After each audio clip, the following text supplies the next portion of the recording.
jẹ́ àgbọ̀n nǹkan tó ń sọ nínú fídíò yìí. Ṣé òótọ́ ni tàbí irọ́? Kí l'opinion tí ẹ fílẹ̀ nínú comment section. Let's go. Abubakar Malami, the former Attorney General of the Federation, is now facing another fresh set of charges that could be even more serious than the corruption case he was just released from.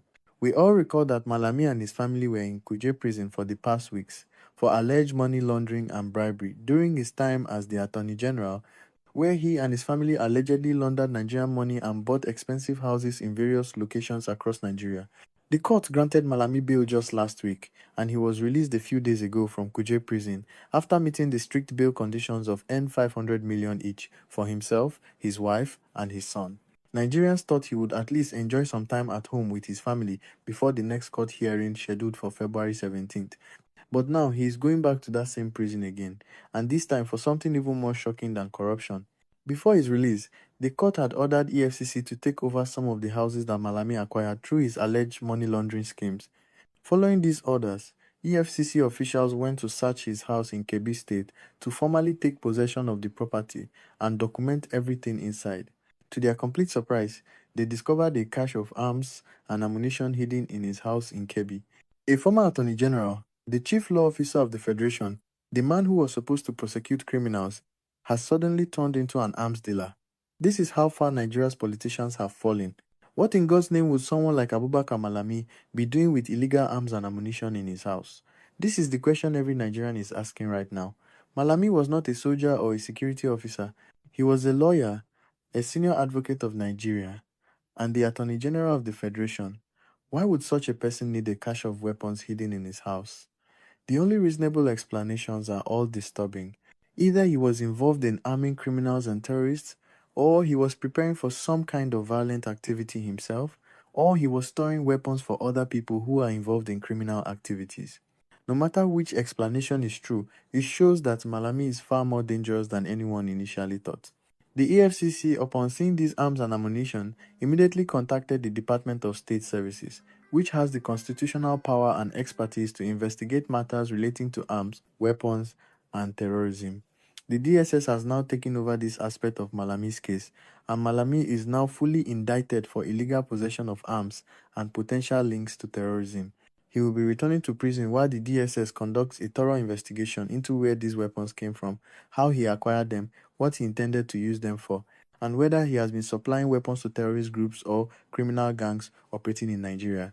Terrorism has been one of the major issues facing Nigeria, killing thousands of people, displacing millions, destroying communities, and holding back national development for over a decade.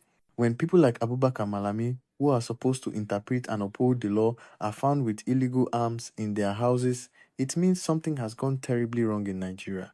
How can the person who was supposed to be prosecuting terrorists and criminals be potentially involved in arming them?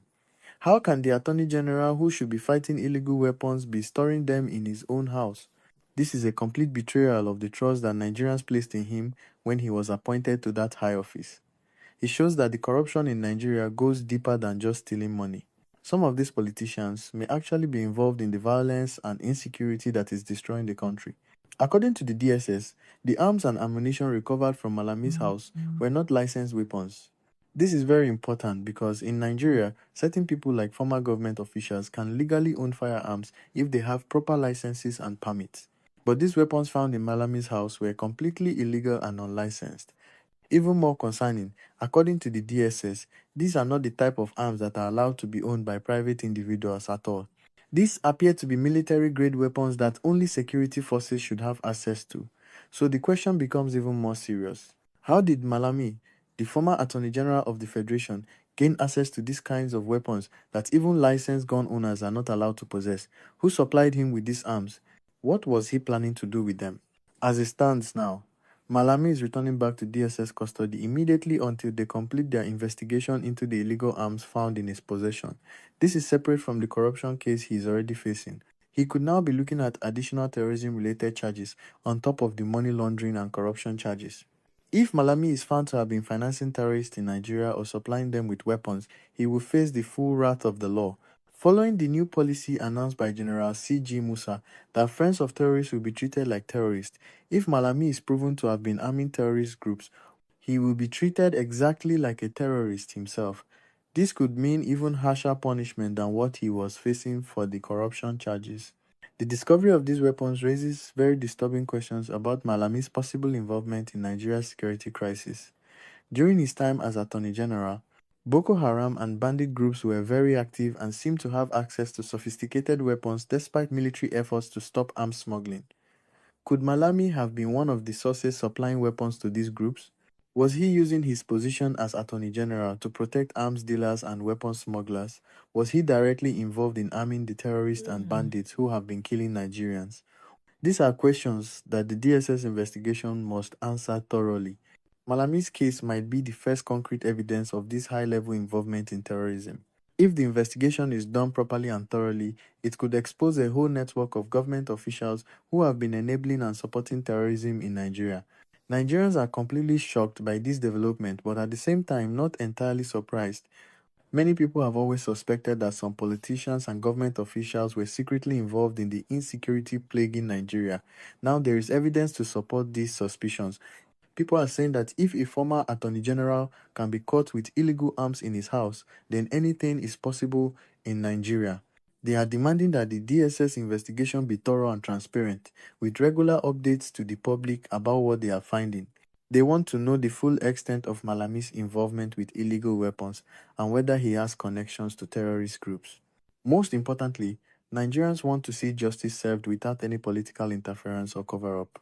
This case has now become an even bigger test for Nigeria's justice system than before. The corruption charges against Malami were already serious, but this new development involving illegal arms and possible terrorism links takes it to another level entirely. The government must ensure that this investigation is handled professionally and that Malami receives no special treatment or protection because of his former position.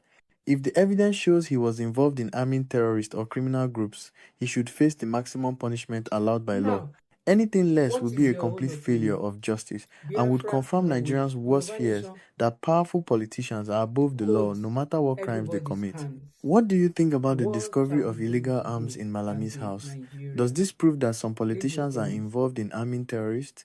What God punishment bless should you. Malami receive if found guilty? Share